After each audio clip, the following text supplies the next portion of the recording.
You're listening to the Gag On This podcast.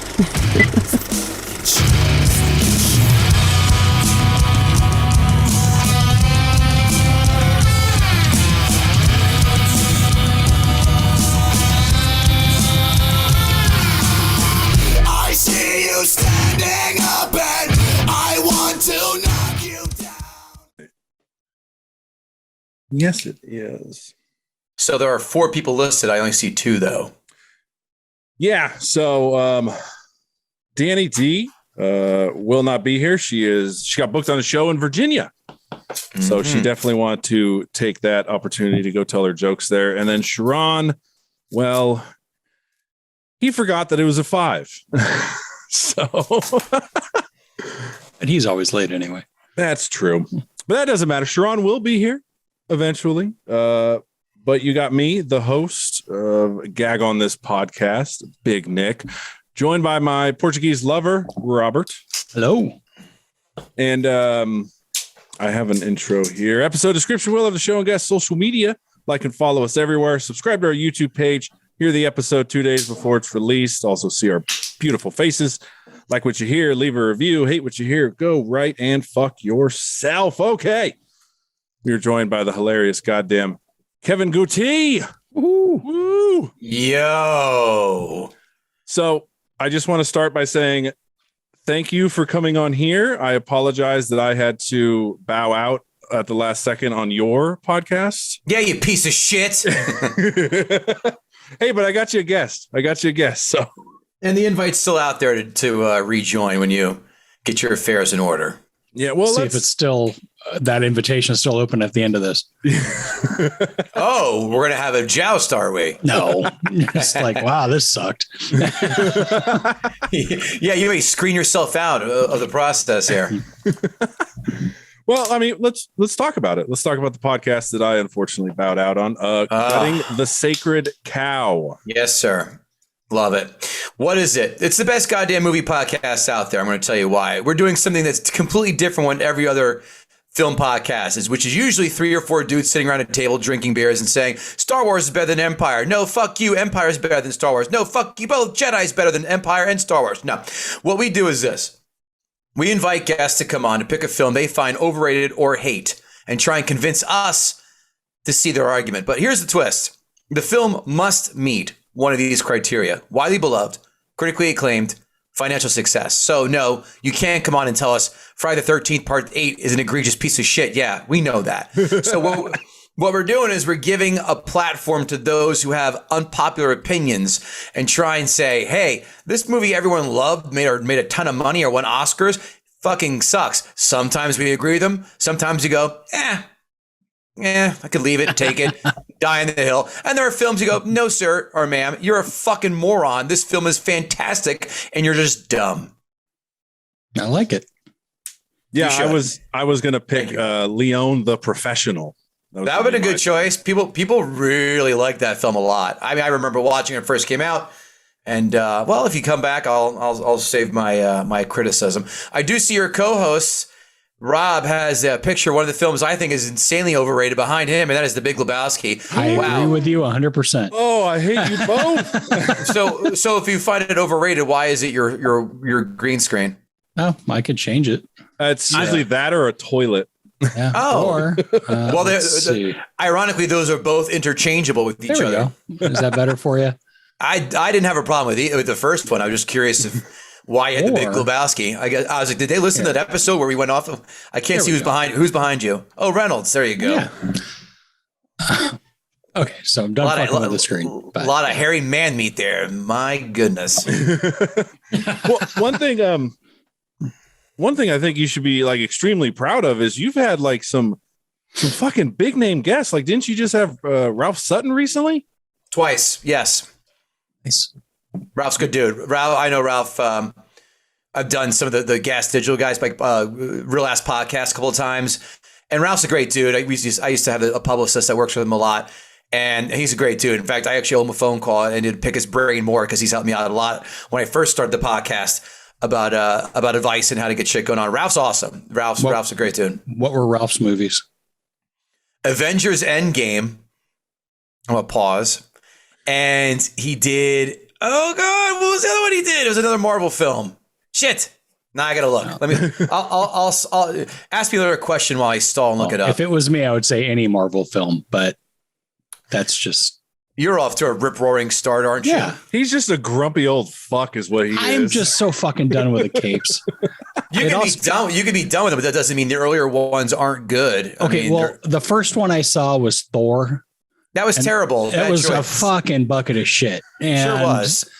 But I remember I saw it with my buddy Mike, and he walked out. That was amazing. And I'm like, oh fuck, I can't go to movies with you now. Ralph's second choice was Wonder Woman. Okay. Oh yeah, that was hot garbage. That was horrible. Yeah. Didn't like it the first time. Everyone wanted to rally, go, ooh, female superhero. Yeah, no one has a problem with female superheroes except when the story's dog shit. That's when people have a problem with the film. Not because she's a woman, because the film stinks.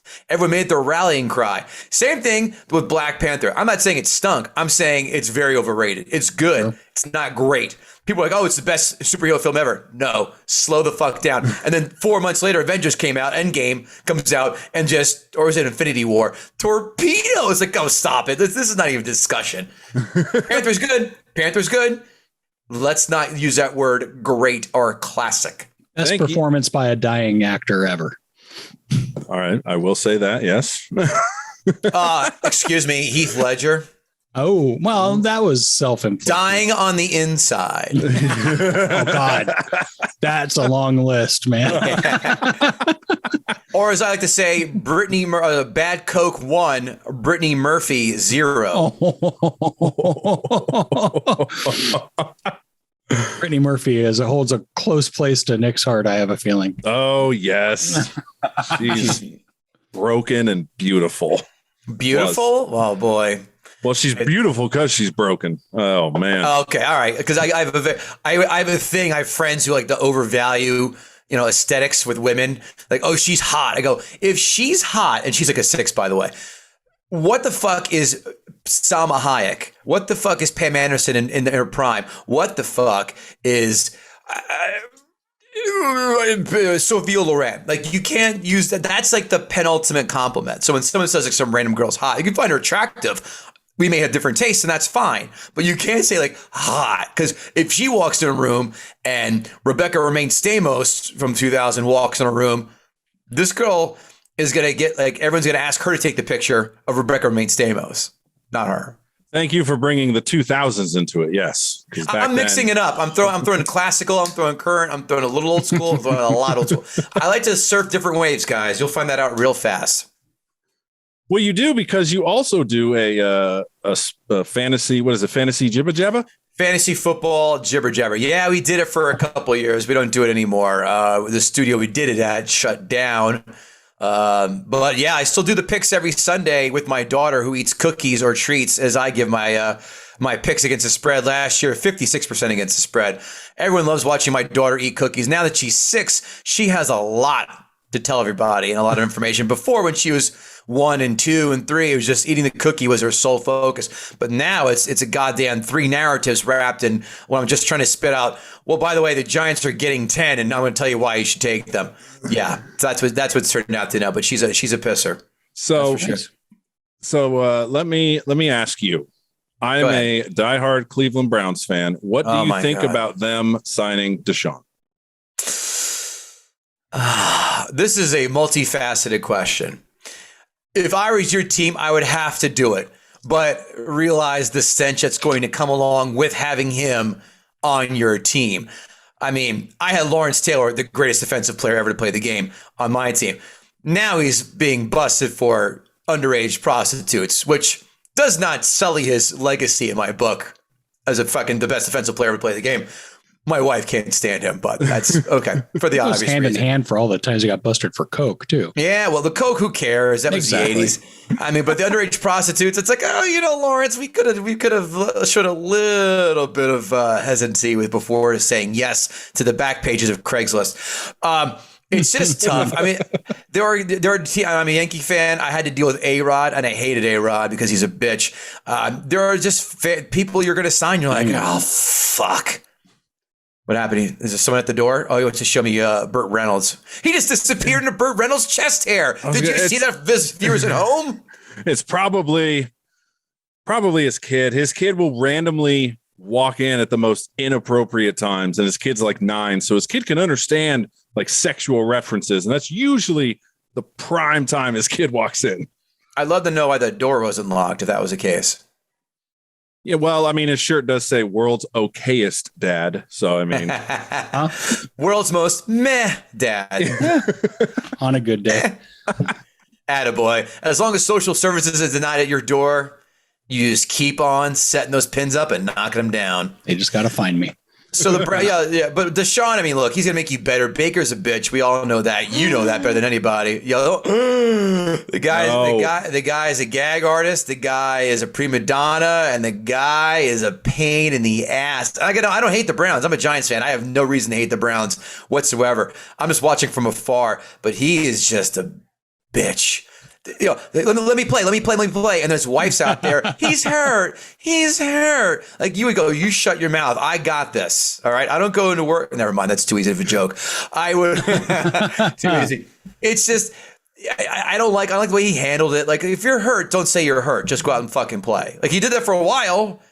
It was obviously he was hurt, but just go out there and grind it out. But don't go, yeah, I suck because no, then don't play on don't go out there. Just say, I'm gonna get surgery.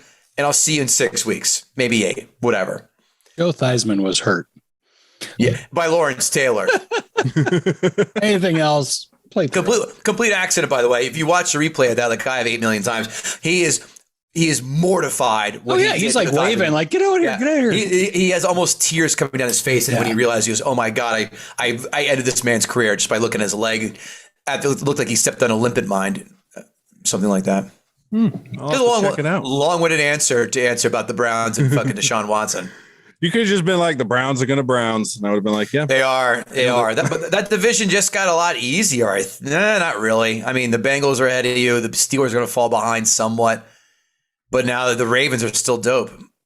Yeah. Did Ben retire finally? Yeah, he's out. Okay.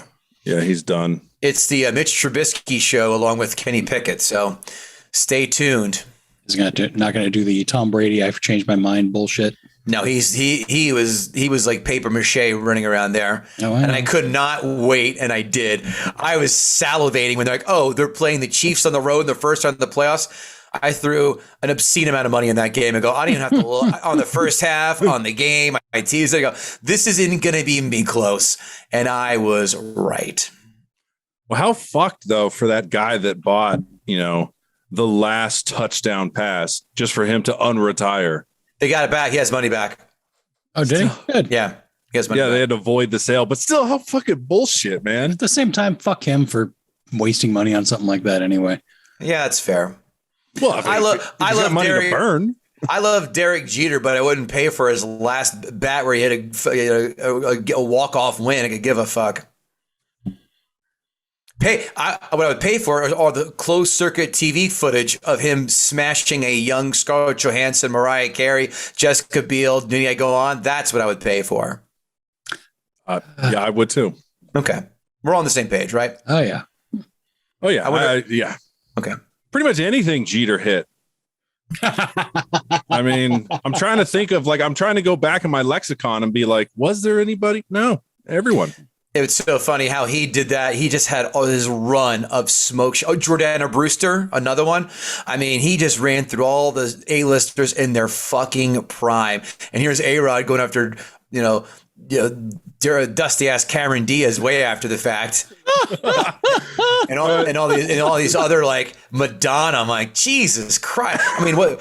Kate Hudson, fine. Tori Wilson, definitely fine. But it's like they're in the same locker room, and Jeter's like, man, are you like? Do you need a slump buster? Is that what you're doing for the last year and a half? Like, bro, I can take you out with me, and we can go out together.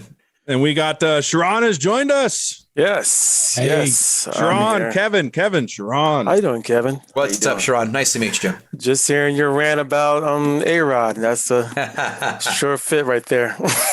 You should have heard me going about Deshaun Watson. That was a real jam. I'm more surprised you didn't go on Lamar Odom. about his whole getting a Kardashian. I don't know what the heck is up with the Kardashians. I mean, what do they have that black men want to go after? That ass. But not all of them have it though. But it's like, Sharon, you're a black man. I hate Yes, to spoil I this to the audience. if anyone should have a fucking clue on what the Kardashians are doing, it would be you. I've tried to research it, but it just seems like I don't follow the logic. I mean, How'd you fucking research it? By watching the Ray J video? Yeah. beyond the Ray J, I mean, you got to go in deep into the keeping the Kardashians and checking out all the guys that they mess with, and you just like, okay, what was it? I mean, they can't be that good. No, it's not. I bet. I mean, I'm pretty sure. I bet Chloe throws the fuck down. I bet she probably puts her back into it. Kim maybe. Courtney probably a little more so. Here's what it is. They're not. I mean, don't get me wrong. They're all attractive. Even Chloe now got her shit fixed up and she looks tight. She looks great. Now, the answer is quite simple, and it's all in front of your faces. I'm just very surprised you don't fucking pick up on that. And that's actually, I hate prop comics, but the answer, my friends.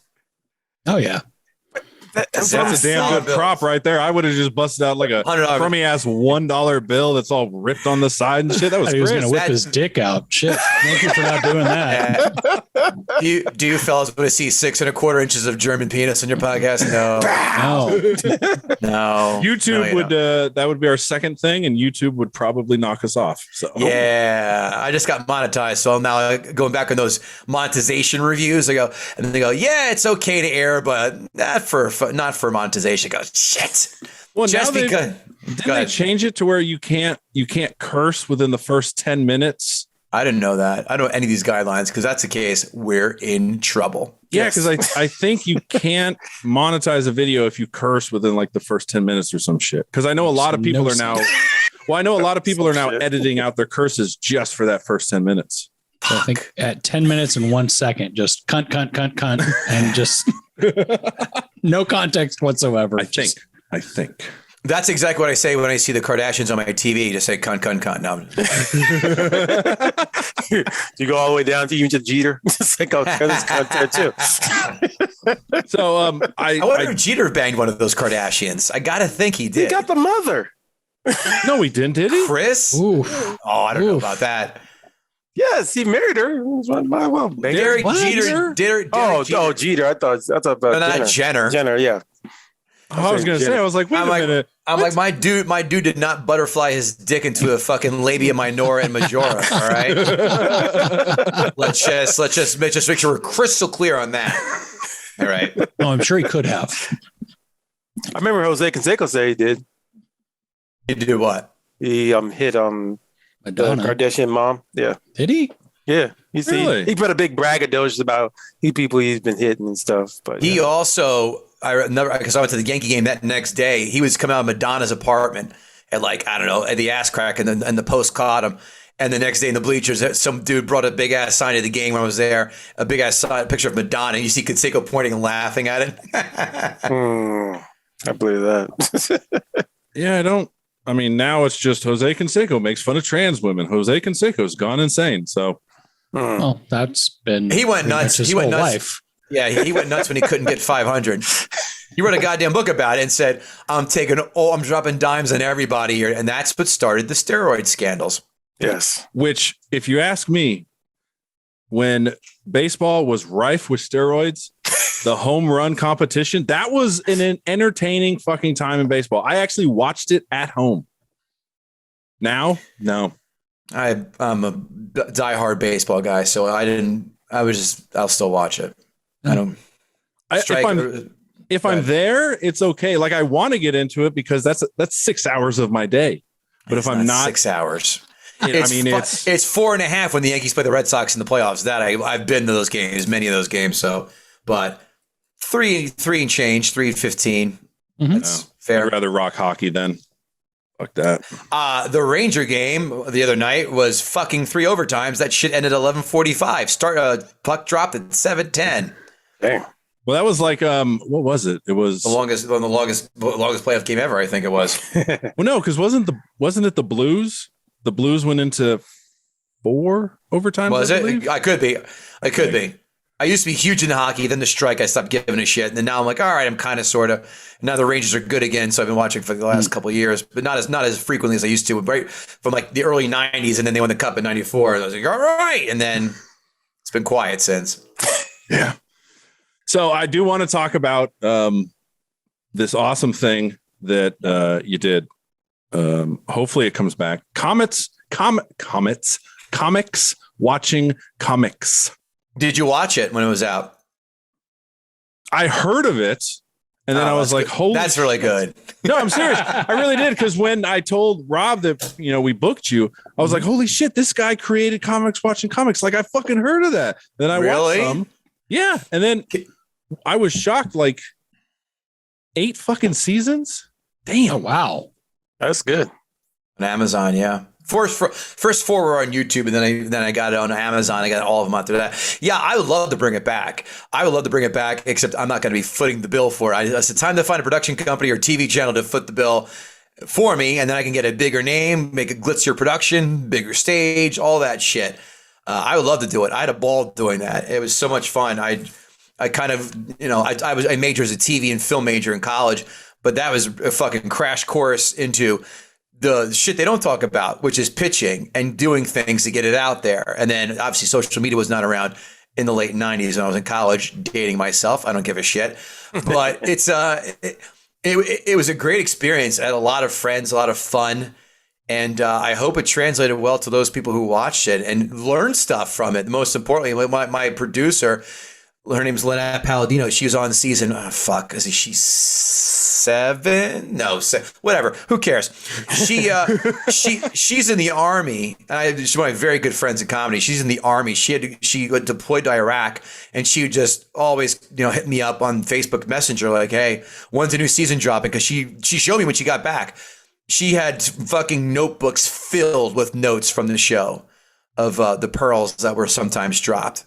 And people were like, hey, man, I learned a lot from this. Thank you. And people who are not even comics were like, this is great. Because, again, the idea, for those of you who don't know what the fuck we're talking about, I'm sorry, I should have painted this picture a little bit better.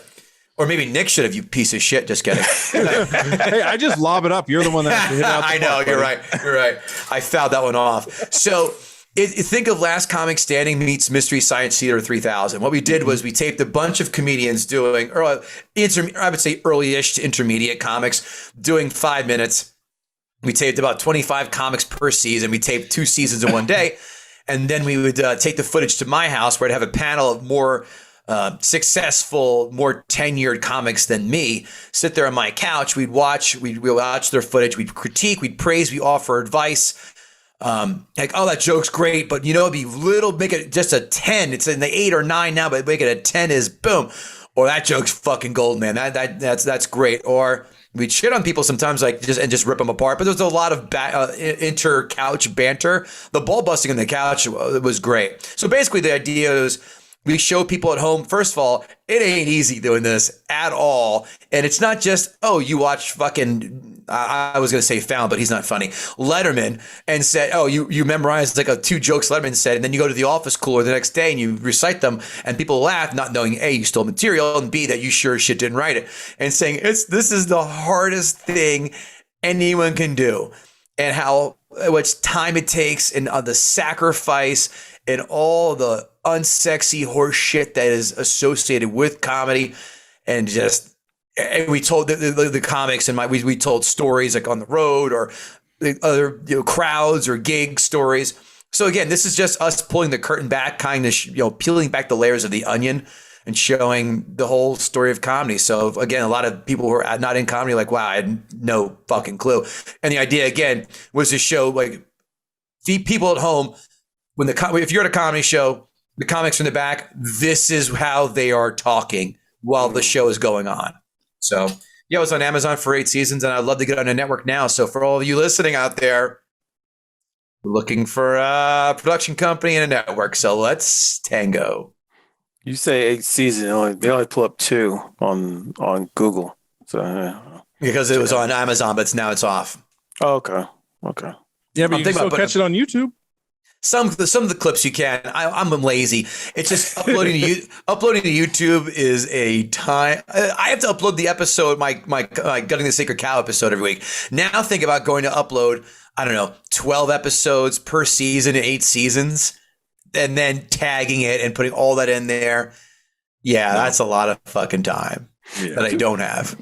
So as you pointed out about the comics were mostly fans were mostly seeing this as a critique for them to go into comedy, or just them to get more analytical when they see a comic on stage and go, okay, he's doing that joke into, because basically I've taken a class and stuff, and I was just wondering, what did this bring to you? Did it bring more insight to you, or what you were as you're watching these comics go, or was this more of an idea just going, okay?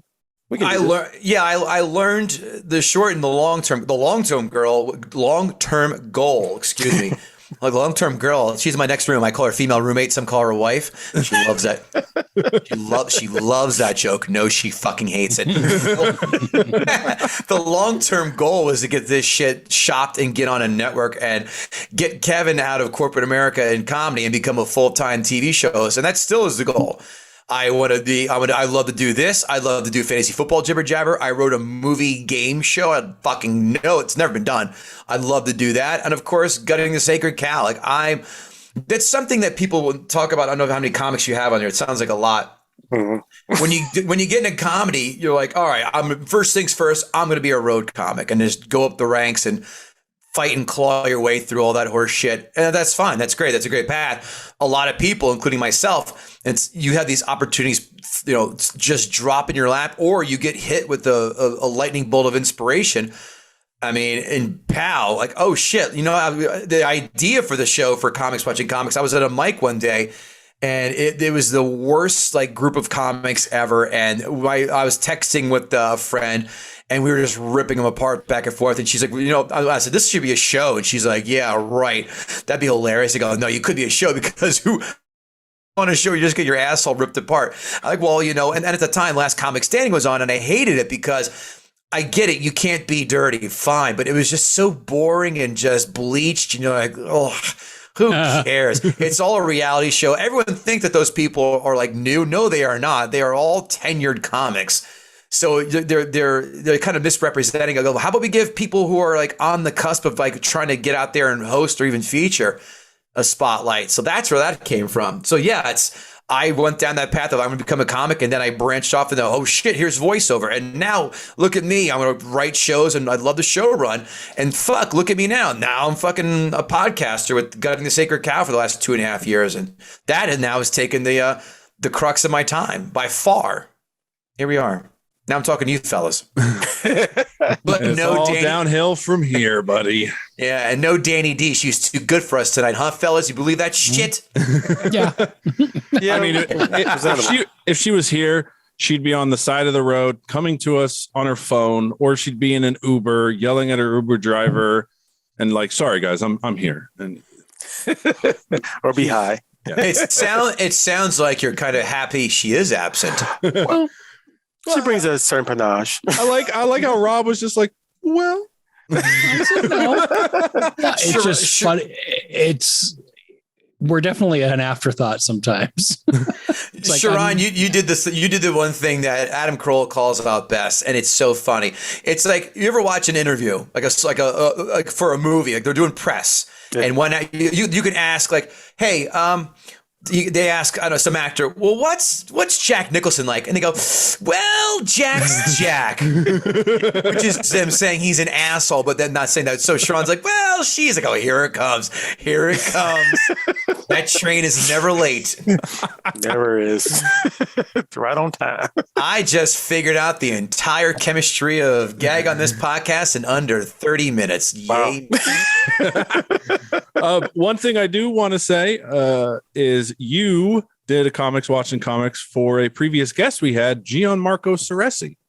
Gianmarco, who won one of the seasons. Yeah, Gianmarco. He's fucking killing it. That guy has a rocket ship up his asshole right now, and he's in the stratosphere. He's everywhere. He's headlining. He's got a great following, and he's a funny dude. I mean, that explains why he has on his The website. logos, I know, yeah. Yeah, it'll be like, I was on this podcast. Ours is not up there. Yeah. I'm the reason Amazon Prime is on there. So, Gianmarco, you're fucking welcome. But he did it all himself. So, I mean, kudos to him. All right, so I do want to. What? Hi. I got dogs that are all wondering what I'm doing. It's like, what are you guys? Okay, sorry. Okay. So I do want to ask this before I forget. Sure. Your biography said you did comedy for 2 Sweet 16 birthday parties. Did you fucking really? I sure as shit did. And I fucking killed. You want to know the secret? You ready? This is easy. Hit on the moms. Doesn't Makes miss. sense. That makes sense. That makes sense. The first one, the mom was damn near. She was like divorced or separated. I mean, she was gonna throw. I was gonna have an outstretched hand to catch her fucking soaked panties that she was gonna throw at me. It was. I'm telling you, fellas, I could have. I've been married. I could have been like, this is.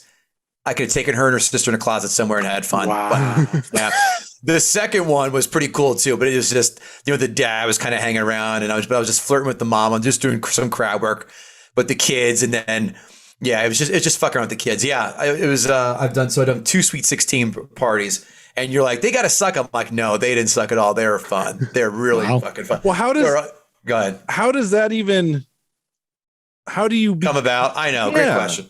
I know, because I also hosted fucking a paint award show. Ate my dick in that one, by the way, because Facebook reminded me, 5 years ago, whatever it was, you hosted. I go, I got paid well, but it was full of a room full of it was an interior design / paint, as in painting your house awards. They fucking hated me. So yeah, how did I get it? I forgot the website because I'm not on it anymore. Because right when the pandemic hit, I go, why am I paying you assholes? There's no comedy. And so people, it's like just like a job board. They're like, we have a gig, Sweet 16, here are the details. And you put like a price range, but then you'd email them and go, well, here's what's the story. And then you tell them your price. That's how they found me. I go, all right, let's see what happens. I threw it out there. And I guess the moms were like, yeah, whatever, click and let's hire him. And you call him, you talk to him, and you figure it out. But yeah, I've had some crazy gigs on that shit. I had another one. It's a house Christmas party. It's in a nice suburb in Jersey here, and my buddy and I. And we walk in, and there is more Catholic paraphernalia on the walls than the fucking Vatican. And I've been to St. Peter's Basilica. I'm like everywhere. And they're like, well, I'm like, let me guess. You're going to say, keep it clean, right? And they're like, well, if you can kind of keep it clean. I tell my buddy, who's this loud mouth fuck from Staten Island. He walks in there and goes, fuck. I'm like, well, there we go. We're not going to get hired here again. We're never going to see these people again. Let's just dig in. We've done in church basements. We've done strip clubs. I mean, I've done it in so many places. You're like, what? Yeah, I've done stand up here. But yeah, the Sweet 16s. But people always ask about that one. I'm like, you? I'm like, I know, right? But when I read it, I was just like, well, like I couldn't imagine doing comedy I just couldn't imagine unless it's a big ass Sweet 16. Maybe I just had very little friends. So here's the thing. Both girls were like, they didn't want the typical Sweet 16. And I think the second one, she came up to me. She goes, I am a comedy nerd. And she knew she knew we were talking some of the best albums and that she knew her shit cold. So and her mom was like, she listens to comedy nonstop. And that's why we're doing this. It was like a downstairs of a restaurant. They rented out. It was like a basement, but it was a nice, real huge dance floor too. They had a DJ, but we did a whole hour show, and then like after that, like we were done. But it was they want comedy, and she's like, you guys are fucking great. I was like, oh, thanks, that's nice. But yeah, it's different what you'd think the typical normal. Let's get a DJ and have dads trying to separate 16-year-old dudes trying to bury their junk in 16-year-old asses. He's a woman now, not by you. Grow up to have their bachelorette parties at comedy clubs. The worst. Those girls are the fucking worst. You see a group of women come in, and you're like, oh boy, it's minefields everywhere. It's me telling them to shut the fuck up or have you thrown out, or it's my birthday. No one cares. You're another year away from not being married. How about that? I don't know. That's rude of me. I take that back. I strike that from the record. Watch me make that the clip. There's no striking that butt, motherfucker. I won't.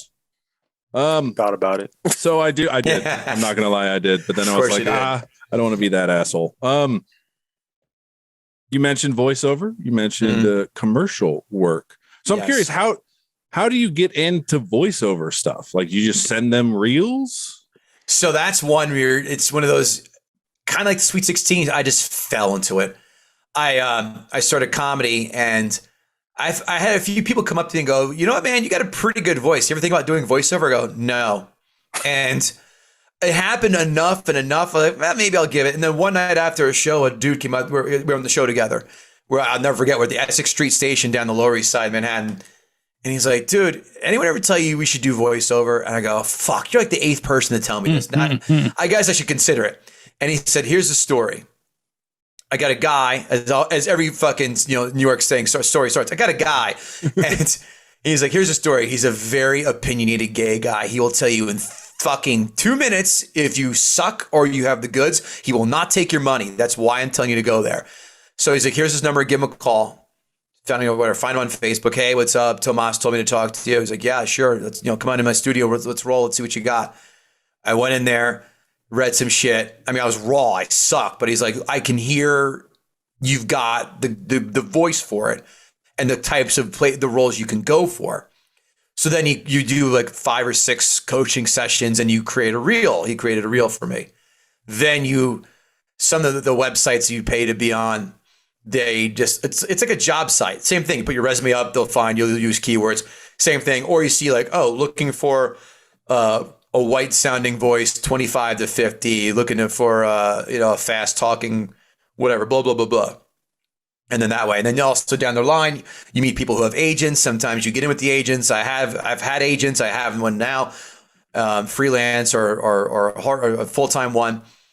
And then right now what happens is every day I wake up at my email, there could be like, right now I did 3 today auditions, and you just do it at home right here. Back before COVID, like a lot of times, like, you got a 2:15 over at Sonic Lounge or 90 John Street. Just go to the studios. You have the script. You read it. Okay, thanks. We'll let you know. And then so on and so forth. That's like what our former co-host did. He would do a lot of home auditions and shit like that. Yeah. So I'll tell you a story about the highest of the highs and the lowest of the lows of voiceover. So I got a gig doing Trident Gum, and it had, because they take it down, because again, how it works, they pay you a session fee, which is paying me to come to the studio, and then they pay usage fees, like a lot of the bigger stuff, the right to use it for a year. So Trident had it for a year. It had like 11 million views. I did it that day. The very next day, I did a voiceover for, in fact, get ready to Google the Sinkie, Sinkie. I tell you what, pull it up, and then when you play it, we're all going to have a fucking chuckle. And I'm not going to tell you what the Sinkie is. You're just going to listen and realize how high you can go in this game and how low you can end, what products you can do. Felt like that? Yeah. Sinkie.com? God. Because there's Urban Dictionary, which I don't think. Yeah, no. Try. I think the company's name is like Small Balls and Larry. Try that. Try that. Try that, and then the Sinkie. Whoops. Jesus Christ! If I can fucking type. Yeah, it popped up. Small Balls and Larry. YouTube. Yeah, the Sinkie. yeah. Click it. Don't read it. Don't just click it. Pull up the volume. 4 subscribers. All right, so this is going to be you. This is me. By the way, I was hoarse as shit. My voice is all fucked up. I go, "Are you sure?" He's like, "We need this today." I go, "I got a cold, man. I'm really. Are you sure? Give me like a day or two." He's like, "No, we need this by like 5 o'clock." So I got to put the rates up a little bit. That was fun. All right, hit it. Men's hygiene is a very important part of maintaining a healthy lifestyle. You hear how hoarse I am? I told you. Yeah. And here to give your hygiene the care it deserves, the Sinkie. The only low-cost, safe, and easy-to-use method of cleansing and disinfecting when there is no access to a bath or no time to shower. This sanitary cup is an alternative method for men, which enables them to wash their genitals before or after any type of physical or sexual contact, or just to freshen up. The Sinkie. It's really easy to use. All you need to do is fill the cup to the watermark, add soap, and insert your intimate parts into the open side of the cup as indicated, wash them, and in just 5 minutes, you're ready. The design is discreet Oh my and easy god. to store. The Sinkie. It's a practical design to be used at home, in the office, maybe a quick wash after the gym. The Sinkie promotes good hygiene, eliminates bad odors, and gives you peace of mind because it helps you to stay healthy. Get your Sinkie today from your pals, Small Balls and Larry. Oh, Trident gum, the Sinkie. Is that a real product? Yeah. Wow. Why don't you go buy it and find out and see? do an I'll just honored wash my demonstration. ass. I'm like, this is pretty complicated. Being you can go get a washcloth at Target for $4.99. But Wow. So you did Trident, and then the literal The very next next day day. you did the Sinkie. Which Nice. I'll tell you one more. Go ahead. I'll say no. I was going to say, which, by the way, for the audio listeners, the Sinkie that we just listened to has only 424 views, and it was put out in December of 2017. Fuck. It's almost 4.5 years ago. My God. So there's another one. I got an email from a woman who's a radio station, runs a radio station in Turks and Caicos. She's like, "Hi, how are you? I want to do this gig, and it's a Tuesday." And you talk about insane, blind, stupid luck. I go, "I can't believe this. I'm going to be in Turks and Caicos this Saturday." I was going there for a week with my wife and my buddy and his wife. And she's like, "Holy shit, no kidding." I go, "What timing?" So I do the radio spot, and it's for a restaurant. So like, you know what? We're down to Turks and Caicos now then. And it's like, let's go to this restaurant. Let's go give it a shot. And my buddy walks in and is like, "Excuse me, everybody. Can you please part way for the voice of the name of the restaurant?" We go there, we eat. My wife and I get the grouper tacos. 30 minutes later, we are spraying diarrhea in any public toilet we can find. And the price lunch was almost what it was that I got paid to do the commercial. Oh, so Jesus. I paid to fucking shit up all downtown Turks and Caicos. Provinciales is the name of the city. The main city is Provinciales. And we were just kind of like duck walking, like it's like that moment in Family Guy where Peter Griffin goes, and there was that time that I shit my pants in public. He goes, "Uh-oh." yeah, I heard that. So my wife and I were fucking duck walking into the bathrooms in Provinciales after we went to the restaurant. After I did a commercial for them fucking 4 days ago, whatever it was. So yeah. All right. So that is it for the questions, and it is time for our ultra popular thing that we do called Inside the Comic Studio. Brilliant. Yes, both of you guys did it. Awesome. Let's see, Kevin, that's usually Danny's job, and when Danny's not here, I just say it and hope one of these two will, step up to the plate. But they both did. I'm proud of you. I don't know why I'm doing the fucking politician bullshit. What are you giving a hand job to imaginary to a ghost there? What is Patrick Swayze right next to you? Tugging him off real fast. Give him the Good pump. for you, Brody made it after all to the big one. All right. Before we get into it, though, Kevin, plug your stuff. And I know you said you have a nice elevator pitch, so I can't wait to hear it. You need to turn right now. Go grab your phones and put in Gutting the Sacred Cow wherever you get podcasts, as well as subscribe to us on YouTube. Because again, we're the best movie podcast out there because we're doing what nobody else is doing. We're inviting guests to come on to pick a film they find overrated or hate and trying to convince us to see their argument. But here's the twist. The film must meet one of these criteria. Widely beloved, critically acclaimed, financial success. One of those three. You are going to get angry when you look at the list of films we have done. Want to know what we have done? Last week, or this week, I should say, we've done Borat.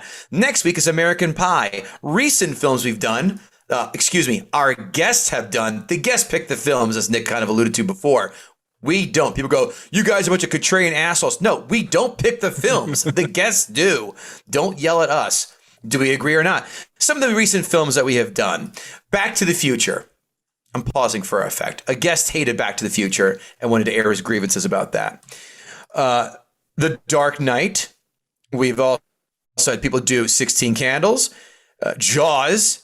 The Princess Bride. Actually, that was me who did The Princess Bride. That film stinks. Every year, that's terrible. And I will strike you down while you're wrong. Every year, my co-host and I pick one film that we want to take down. Last year I forgot. He did 300 and I did The Princess Bride. That's right. And the year before that, I did Christmas Story. And he did The Shining. Christmas Story is one of the worst films ever made. It's goddamn. The reason why people love it is because you watched it nonstop on TBS because you were 7 and did not know better. It was on an endless loop, and people they prop it up for just 2 or 3 oft quoted lines that make my dick itch. But anyway, onward and upward. People have come on. People have come on here. Done the Matrix, Die Hard, Starship Troopers, Harry Potter, Napoleon Dynamite, to name a few. People at Point Break. People have come on here to hate these films. RoboCop is coming up soon too. So if you want to hear how people have the balls to try and take down some of these beloved classics, and we do classics too. Well, Gone with the Wind's been done. 2001: A Space Odyssey's been done. Lawrence of Arabia has been done. If you want to hear how people can hate them and see, can they actually make points? And I got news for you. A lot of these Batman 1989 is about to air next week. I take that back. Not American Pie. People hated Batman 89. You think a lot of these films are great? Man, a lot of them really don't hold up. And there are moments where like, this guy's an asshole. You watch it again, you're like, oh shit, he's right. They're right. That's happened. It's hurt, and it's hurt to admit it too. Sometimes they're very wrong, and we love telling them they're wrong. We're here to defend films, not take them down. Unless they're pieces of shit, like Napoleon Dynamite. But onward and upward. GuttingTheSacredCow.com, wherever you have podcast platforms. And when I promise you listen to at least 1 or 2 episodes, we will hook you. When you get hooked, go to iTunes or again, wherever you get podcasts, but preferably iTunes, and give us that 5-star rating, 2 or 3 sentence review. That does help. Subscribe to us on YouTube and support our sponsors. GuttingTheSacredCow.com.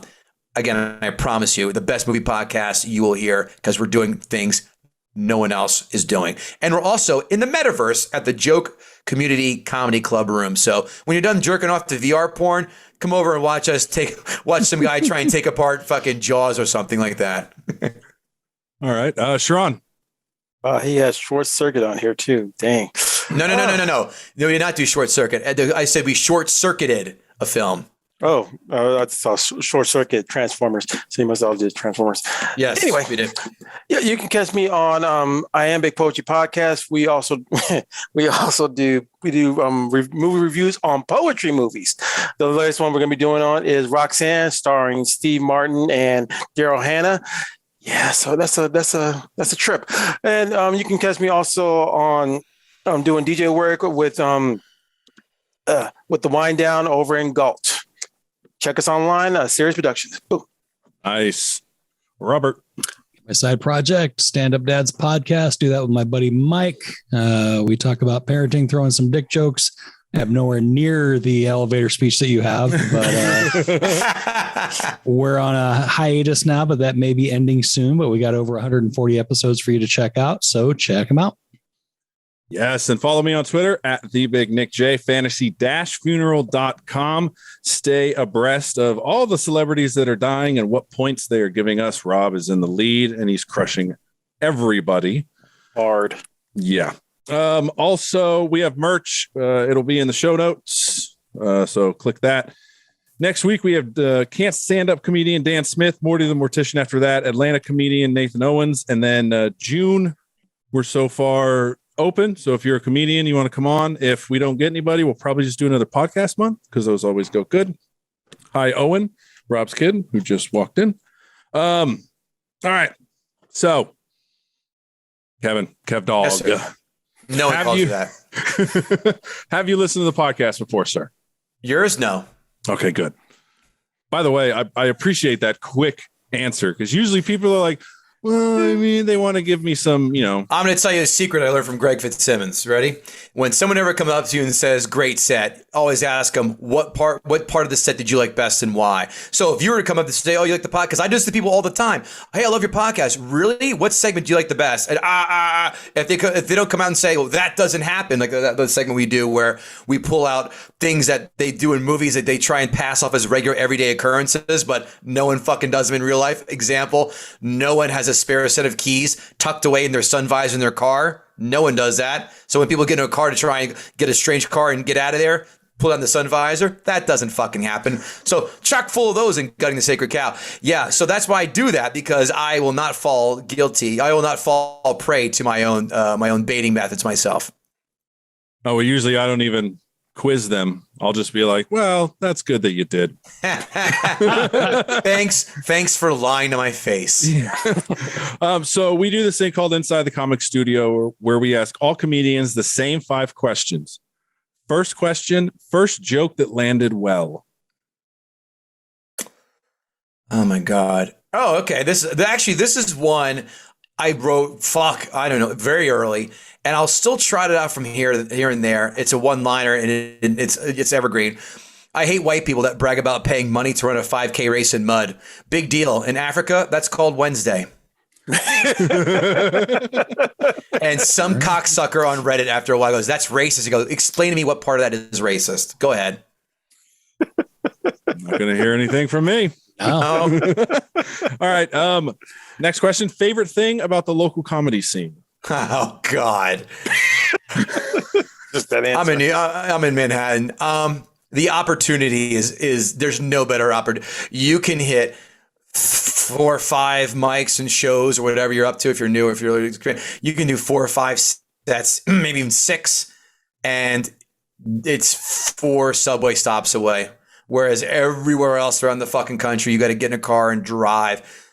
New York, there are 1, 2, 3 clubs on one block in Manhattan, in the West Village, and on the same half block. You could throw a rock from the farthest end of the block and then hit the end of the block and get it. It passes all 3. Comedy Cellar, Greenwich Comedy Club, and Grizzly Pear. All right. Now, the exact opposite. One thing you dislike and would like to see changed in the local scene. Oh, fucking comics suck. That's what it really comes down to. So many of them. Oh God, I want so many people to quit. It's not even funny for many reasons, but I hate. All right, I'll do this.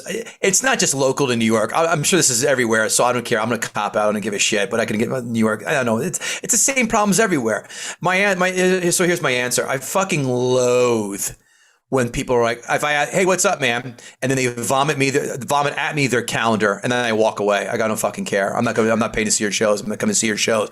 It's like, hey man, what's going on? Great, man. I'm doing this week. I'm doing fucking this. I mean, then next Saturday I'm over here. I don't know. Stop it. That's an instant douche nozzle to me, and I just walk away. Okay, that's the first time we've heard that answer. Yeah. Instant douche nozzle. Douche nozzle.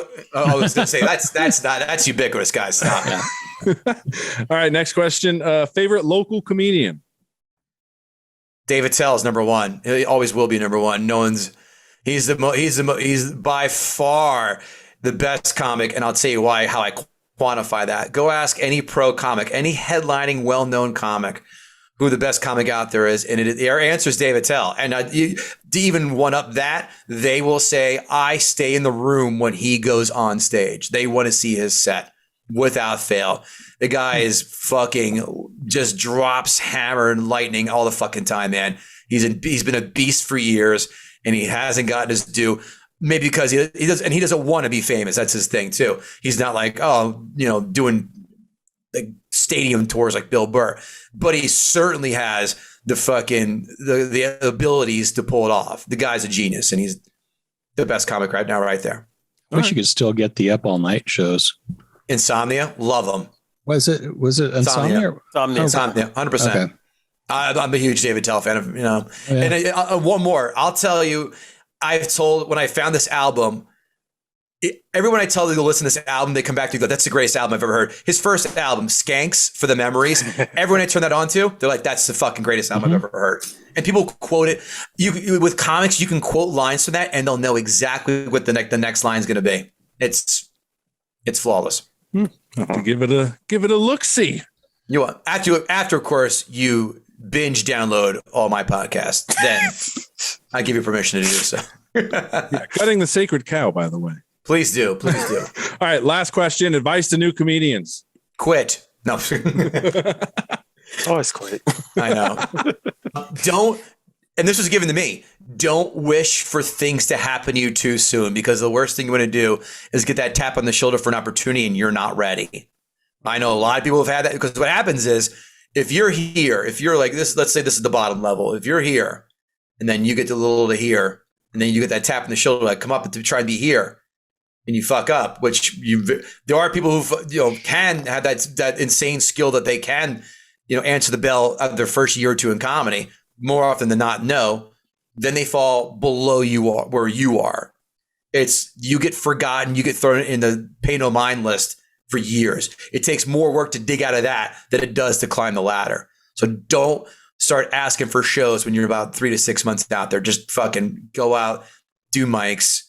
Don't ask to go on comedy club shows. Just go do bar shows if you want to do that. But just do mics and just don't try and make. You're not Chappelle. Trust me. All right. Well, that's it for the comic studio. We do have random stuff, but I know it's like 9 where you're at. I'm good, man. Fire away. Let's all right. Go. Well, Sharon, shut the fuck up. All right. You're talking too much down there. I'm in the basement. So, all right. So I'll let the guest pick. So I went on a deep dive on Cameo, where you can pay people to say your whatever. Right. Or we can listen to the guy that attacked Dave Chappelle. Oh. He has rap songs. He has a rap song. I'm going to choose the first choice because I've already heard his rap songs and I can't sit through fucking mumble rap again because I fucking hate it. So I choose choice A.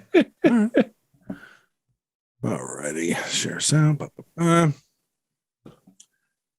So how much is Gilbert Gottfried charging these days? Ouch.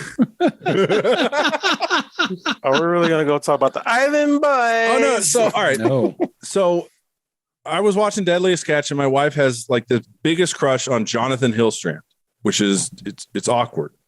But I was like, I already got her a cameo from Charles Shaughnessy. Is it awkward because she diddles herself while you're sitting right next to her? I mean, she's like, fresh snapper boys, come and get it. She's like, get raspier in your voice. That does it for me. I need you to smoke 3 packs of Marlboro Reds and slug down a 5th of gin, and then put a fishing rod in your hand, and then I'll mount you. Wow. So I just went on here and I was just like, hey, let's just see if he does his fucking, a cameo thing, because everybody does fucking cameo now. And then, I came across, I did a deep dive. First of all, I came across the Island Boys, which is funny because I don't know if somebody paid for this. You turning 30 years old. Hey, J2, you cannot fight. You cannot fight. We'll beat the fuck out of you. Okay. Try to start fighting with if you come to me in real life, I'll beat the fuck out of you. And your cousin Jackie Scott in the lobby. Like, you think we're pussy? Then why don't you punch me, pussy? You're a bitch. What's funny about Someone that paid is for that.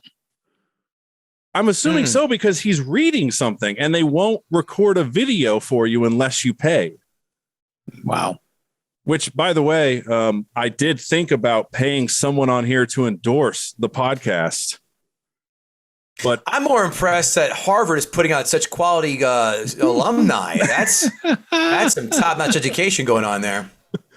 But yeah, $600 to endorse my shit for the Island Boys. Jesus. Like, for these guys. What island? Rikers? Cameo boy. Always some Island Boys. That be on Cameo boy. I will be on.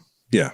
You know what's going to be the best is watching them be a night manager at Wendy's in 20 years with all those face tattoos and serving you a Baconator at 2 a.m. in the morning. I ordered a frosty dairy dessert. I'm sorry, Island Boys. I still have yet to hear one of their songs. They're singers, right? They're rappers. Sweet trap rappers. Here they are. Okay. But I'm curious. All right. So I want to know, who do you guys think, like when you think of just, I don't know, just a random celebrity that you don't think would be on Cameo? Who's the first one that comes to your mind? Kevin, we'll start with you. A random celebrity I don't think would be on Cameo.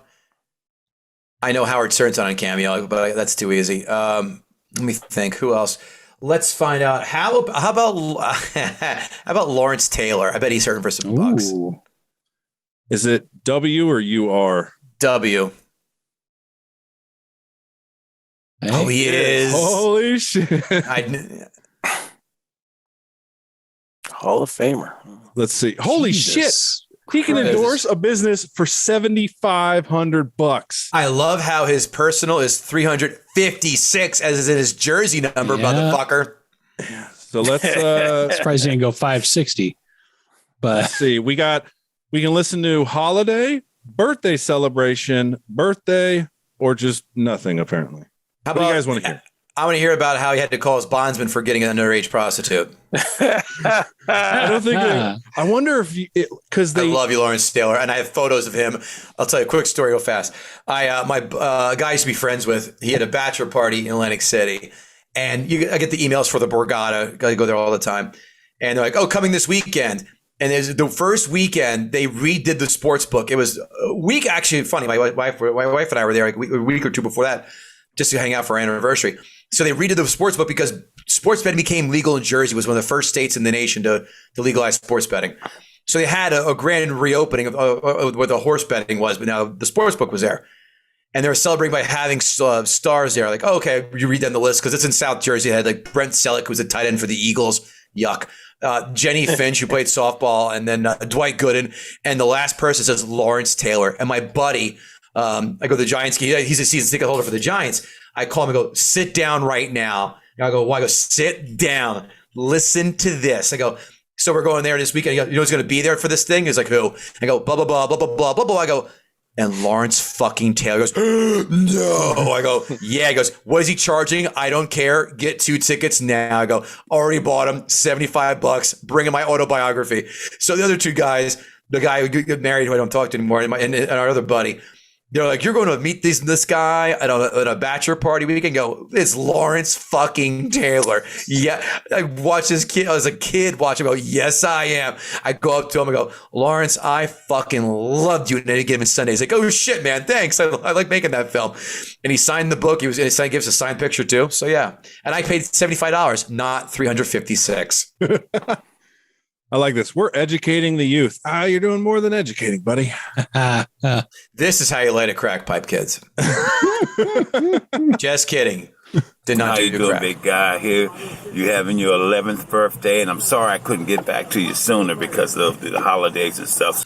Would you Jail. shit your pants if you were 11 and you got a video of him wishing you happy 11th birthday? if I was 11, I wouldn't know who the fuck he was. I've heard, yeah, I would have. I heard a story about how a wife ran out on a boat for her husband for his birthday. The surprise, though, was she hired Lawrence Taylor to show up like right before they shoved off. They kind of kept him hidden like on the boat.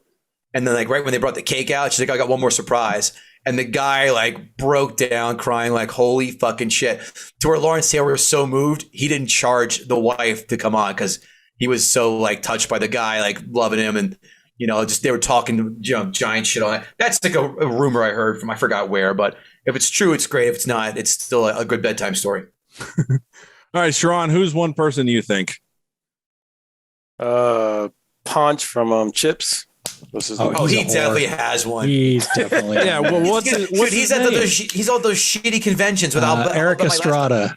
Eric Estrada. Oh God, if he's not on here, I mean, Eric look at is that. just- Just put in Eric E, and he fucking pops up. $150. Huh? Cheaper than the 1,000? Island Boys. He for could buy personal use. he could buy 10 of those yellow shirts Yeah. for $150. He is really in a yellow shirt in all of these. Look at those fake teeth. Holy shit. Mm-hmm. Let's see how he sounds with his fake teeth. Hello, Joe. It's me, Eric Estrada. Punch. from Chips. We know. Yeah, I hear that you retired from the Gilbert PD in Arizona. Oh, good for you, sir.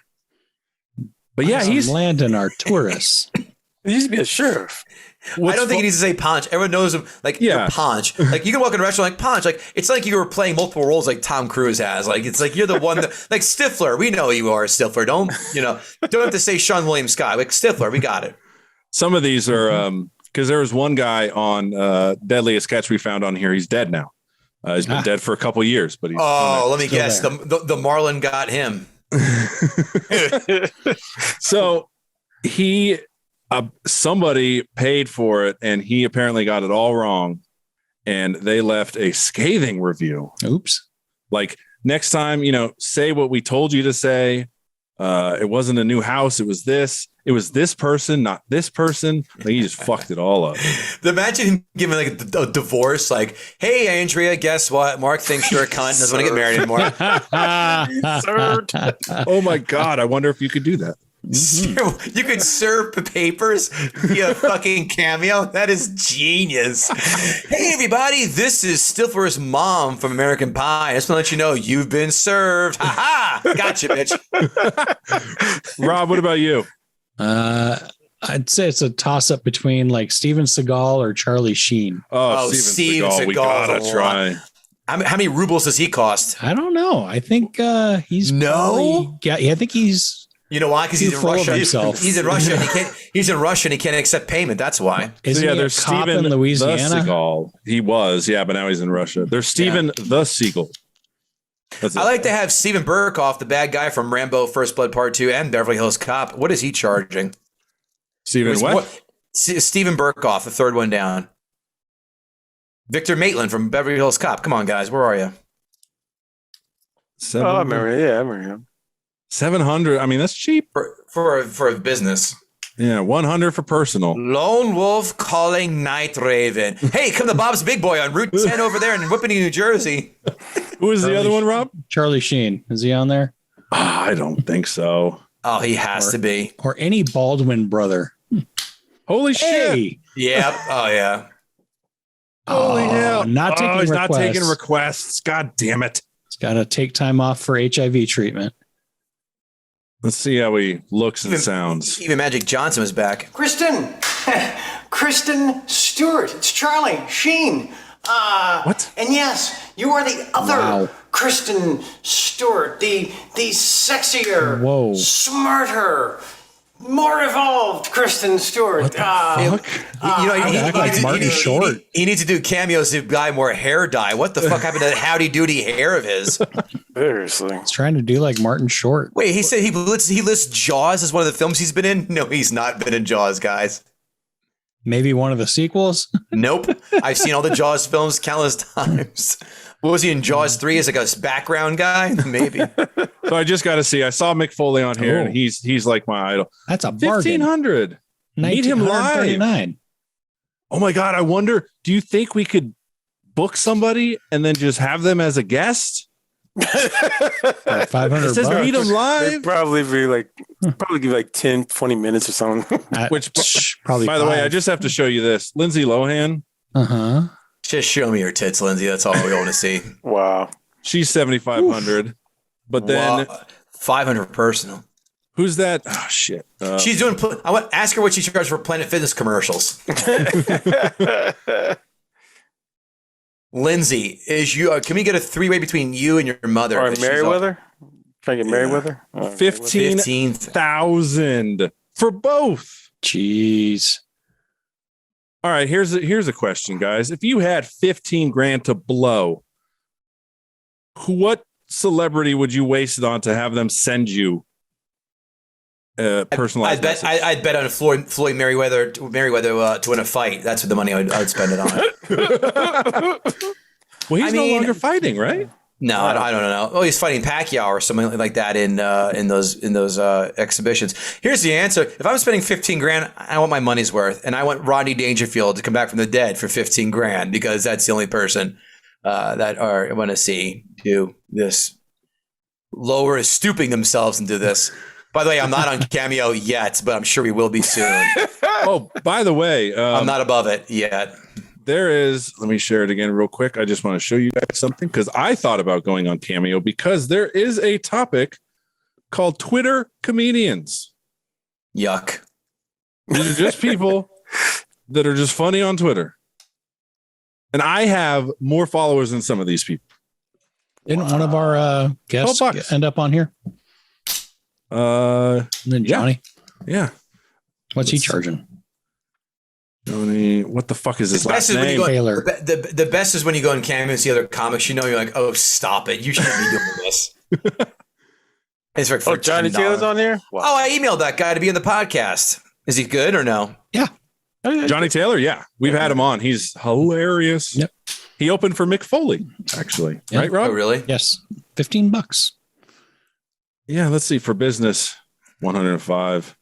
All right, I mean, that's about right, guys. I mean, it's not like it's Mick Foley here. We're talking. So we'll end this. Or Lindsay. We'll end this. But Kevin, I'm curious since you brought it up. What's a comedian you think would be on here that you know? I know a lot of comedians who are on here. Chris Stefano's on here. Is it? Whatever happened to that guy, man? His Netflix special just dropped yesterday. That's what happened to him. All right. D-I-S-T-D-I. Oh, there he is. Son of a bitch. Yeah, because he used to be fucking. Well, I remember him from Guy Code, and then when Guy Code went away, I didn't really see him. He was the second open mic I went to. He hosted it. It was him and his buddy Brian John. Oh, and he's not taking requests. He's too busy cashing those theater checks, so I'm not. I can understand why. You think Judge Judy's on there then? Oh, please. She makes so much money in syndication. The answer is yes. She's on here. Now you got it. No. She also lives in Naples, Florida. My parents live there in the wintertime. They see her quite often in the restaurants. Yeah. It's only Bird from Judge Judy. I don't know who Bird is. Is that the bailiff or something? Bailiff? Yeah. Oh shit. Greg Mathis is on here though. Judge Greg Mathis. Oh boy. No Judge Joe Brown though. Damn it. How about Steve Harvey? I bet he's on here. Oh, I'm sure. You think? He screams whore. Yeah. Buy my suits. No. That's all right. Yeah, these purple and brown suits aren't going to fucking pay for themselves. No. Oh, right here. There he is. There he is. How much is this? Oh, not taking them. Wow. I mean, literally, people on here, I didn't like. My wife's a huge fan of 90 Day Fiance. The majority of them are on here. Does she? So does she listen to the Trash Talk? I'll give my friend a plug. Tracy Carnazzo Trash Talk podcast. She's in 90 Day Fiance. She's in Teen Mom. Oh, Tracy she watches that too. Yeah, that's my girl Tracy. I love her. We're friends for a while. Fucking yeah, she watches that. She watches Love After Lockup, which the drama is just so good. She's got a real highbrow sense of taste here, buddy. Oh, have you watched them though? They're great. No. Kevin with such disgust. No, I don't. You're missing out. I mean, I listen. I have what I watch. That's trash. I got to think about it. That sucks. But that's like ugh. Vanderpump I don't know anything. No. I actually went to they have a bar in Vegas. We were in Caesars. And I was walking by. My wife watched it. I make fun of her. My wife's pretty smart. I go, "What do you watch this? You're so much smarter than this dumb shit." We're like, the bar's here. I go, watch this for a goof. Let's go in and have a drink. And they're like, oh, and they start talking about the show. I go, I don't care. We're all just regular straight dudes. We don't watch this shit. I just want a gin. That's all I want. You guys are okay, cool. And made a hell of a gin and tonic. I was like, oh, this is great. How much was it though? I don't know. I just threw a credit card. I was not all ball. I just threw a credit card down, bro. No, I don't know. It was probably like $25 or something like that. Jeez. Vegas, guys. Okay. Vegas. Sean, you were going to say something before we leave? Oh no, I was thinking of a person. And I was like, nah, it's all good. All right. I saw Kim Cole's on there. I was like, Kim Cole's. So Facts of Life. Kim Cole. Facts of Life. Kim Cole. Yeah, she's on there. So hey, is Danny D on there or no? I was sort of hoping she'd be on because I bet you we can convince her to. But see if she's on there. I know who she is. I don't know why I just referenced her, but I just saw her picture behind you. I go. I mean, I'll check. I mean, is this just started like what, a couple of years ago or something, or has this been Cameo? A while? It's been a while. Forever. Yeah, it started at the 5 to 10 years ago. Mm-hmm. Yeah. Nope. A lot of porn stars with Danielle in their name, though. Jesus. A meteorologist. We can pay a meteorologist to say hi to us, guys. You pay, like, hey, what's the weather like? Never mind. I'll turn on the news at 11. Yeah. Now, do the porn stars do it clothed? And all the porn stars, let me guess, do they have XXX next to their name too? I hope they do. It says adult film star. And then, of course, you got Stormy Daniels, adult film star, author and speaker. She did stand up New York at Stormy Daniels did, and a guy Aaron Berg, who's fucking hilarious, followed her. I would have loved to have been there because he must have just torched her the entire time, and she would not be able, and there's no way she could keep up with Berg. Berg's a beast, but I can only imagine how much of shit he must have given her. Now one of it, Craig Barrett's on there. Oh, Jesus. Yeah. So if you guys, definitely go down this rabbit hole because there's people on there that you're like, holy shit, they're still alive kind of people. Kevin, thank you for coming on. This was fucking great. Gutting the Sacred Cow. Make sure you take a listen to it. Subscribe, yes, rate, review, all that jazz. Kevin, thank you. Everybody else, stay safe. Yeah. Aloha.